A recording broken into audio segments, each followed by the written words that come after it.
Tanggal 11 Mei tahun 1945, Yesus hampir tiba di Kapernaum dengan perahu. Matahari nyaris tenggelam dan danau kemilau dengan warna merah dan kuning. Sementara kedua perahu berancang-ancang mendekati pantai, Yohanes berkata, "Aku akan pergi ke mata air dan mengambilkan engkau air untuk melegakan dahagamu." "Airnya bagus di sini," seru Andreas. "Ya, bagus. Dan kasihmu membuatnya bahkan terlebih bagus untukku. Aku akan membawa pulang ikannya.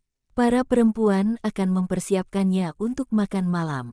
Sesudahnya, maukah engkau berbicara kepada kami dan kepada mereka?" "Ya, Petrus, aku akan melakukannya. Lebih menyenangkan sekarang dapat pulang ke rumah. Sebelumnya, kita tampak seperti begitu banyak pengembara. Tapi sekarang, dengan para perempuan, ada lebih banyak keteraturan, lebih banyak kasih. Dan lalu, apabila aku melihat bundamu, aku tidak lagi merasa letih. Aku tidak tahu." Yesus tersenyum dan diam. Perahu mendarat di atas pantai yang berbatu.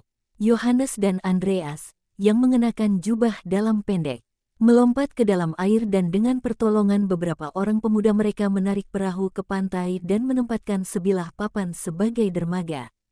Yesus adalah yang pertama turun, dan ia menunggu hingga perahu yang kedua ditarik ke pantai, agar dapat bersama dengan semua murid-Nya.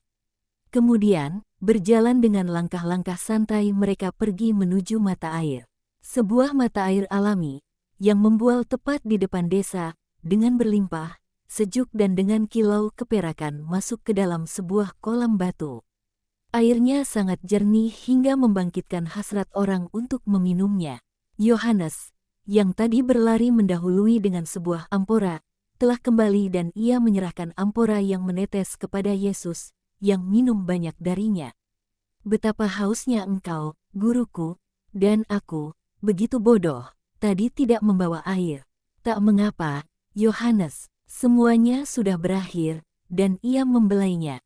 Mereka hendak kembali ketika mereka melihat Simon Petrus tiba, dengan berlari secepat mungkin.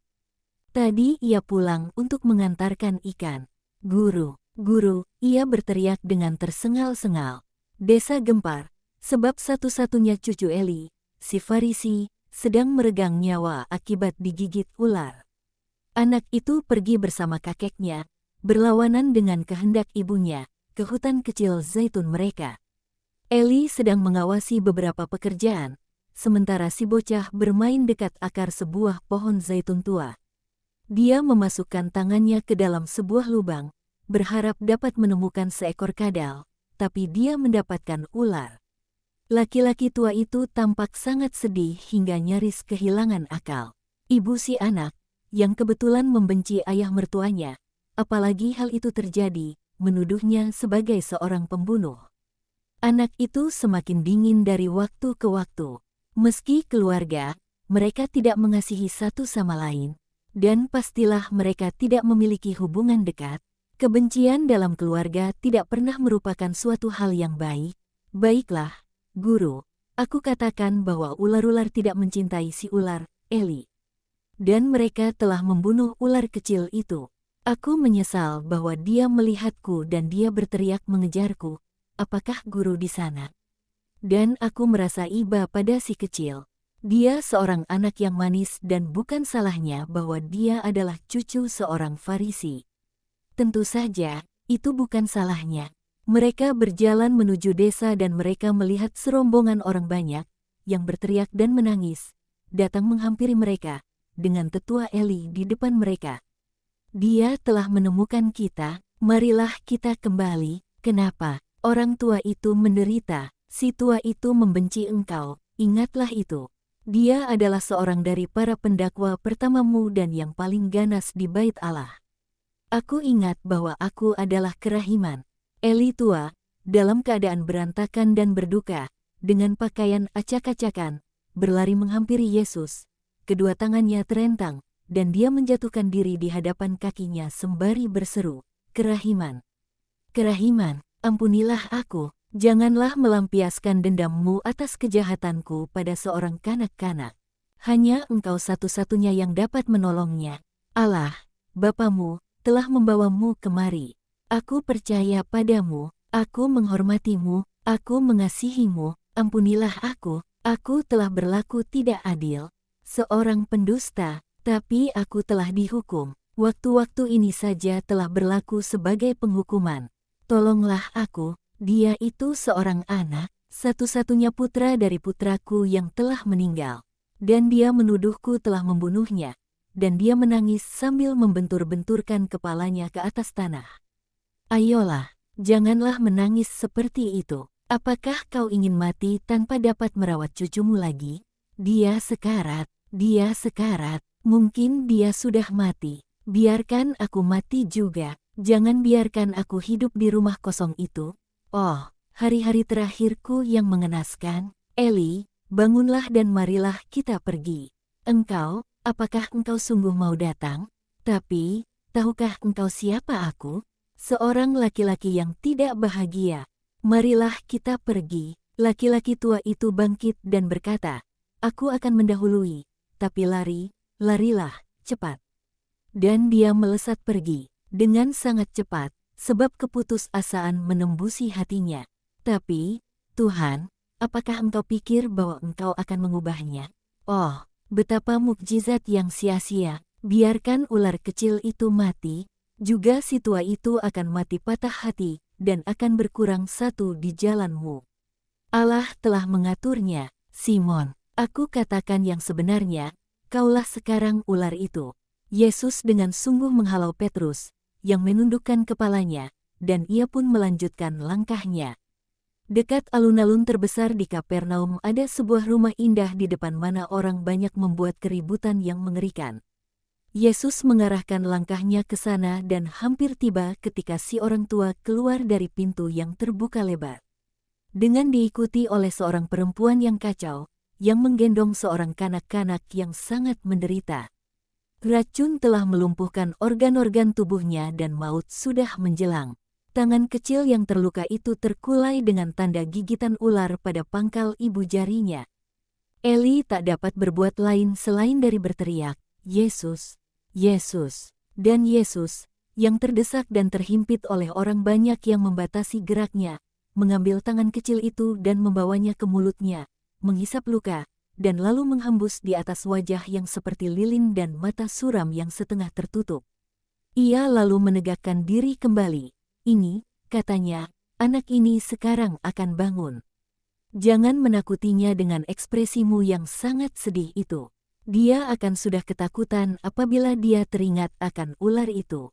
Sesungguhnya, kanak-kanak itu, yang wajahnya mencerah, membuka mulutnya dengan menguap lebar, menggosok-gosok matanya, membukanya, dan terkejut berada di antara sangat banyak orang. Dia lalu teringat, dan hendak lari, dengan suatu lompatan yang sekonyong-konyong, hingga pastilah dia akan sudah jatuh andai Yesus tidak siap menangkapnya dalam pelukannya. Bagus, bagus, apakah yang kau takutkan? Lihat betapa indahnya matahari, di sana ada danau, rumahmu, dan ibumu serta kakekmu ada di sini. Dan ularnya tak ada lagi di sini, tapi aku yang ada di sini. Engkau, ya, anak itu berpikir, dan lalu, dalam suara kebenaran yang tanpa dosa, dia berkata, kakekku biasa mengatakan padaku untuk mengutukimu. Tapi aku tak akan melakukannya. Aku mengasihimu, sungguh. Aku mengatakan itu, si kecil ini pasti meracau. Janganlah percaya padanya, guru. Aku selalu menghormatimu, sebab ketakutannya telah sirna, sifat dasarnya kembali tampak. Kata-kata tidak ada nilainya, aku menerima sebagaimana adanya. Selamat tinggal, anak kecil, selamat tinggal, perempuan, selamat tinggal, Eli. Kasihilah satu sama lain dan kasihilah aku, jika kau dapat. Yesus berbalik dan pergi menuju rumah di mana ia tinggal. Mengapakah, guru, engkau tidak mengerjakan suatu mukjizat yang menggemparkan? Engkau seharusnya memerintahkan racun itu untuk keluar dari si anak. Engkau seharusnya menunjukkan dirimu sebagai Allah. Malahan engkau menghisap racun itu macam orang hina. Yudas Keriot merasa tidak senang. Dia menginginkan sesuatu yang sensasional. Juga yang lainnya berpendapat sama. Engkau seharusnya meremukkan musuhmu itu dengan kuasamu. Engkau dengar dia. Dia langsung beracun kembali. Racunnya tidak penting. Tapi kamu harus berpikir bahwa andai aku melakukan apa yang kamu ingin aku lakukan, dia akan mengatakan bahwa aku dibantu oleh Beelzebul. Jiwa rusaknya masih dapat mengakui kuasaku sebagai seorang dokter. Tapi tidak lebih. Suatu mukjizat menghantar pada iman hanya pada mereka yang sudah di jalan itu. Tapi dalam mereka yang tanpa kerendahan hati, iman selalu membuktikan bahwa ada kerendahan hati dalam jiwa. Mukjizat menghantar pada hujat. Oleh karenanya, adalah lebih baik untuk menghindari bahaya itu dengan pertolongan bentuk-bentuk dari tampilan manusia. Kemalangan yang tak tersembuhkan adalah kemalangan tidak percaya. Tak ada sarana yang akan melenyapkannya sebab tidak ada mukjizat yang akan mendorong mereka untuk percaya atau untuk menjadi baik. Tak mengapa, aku menunaikan tugasku. Mereka mengikuti nasib jahat mereka. Jadi, mengapakah engkau melakukannya? Sebab aku adalah kebaikan dan sebab tak seorang pun akan mengatakan bahwa aku membalas dendam terhadap musuhku dan provokatif bersama para provokator.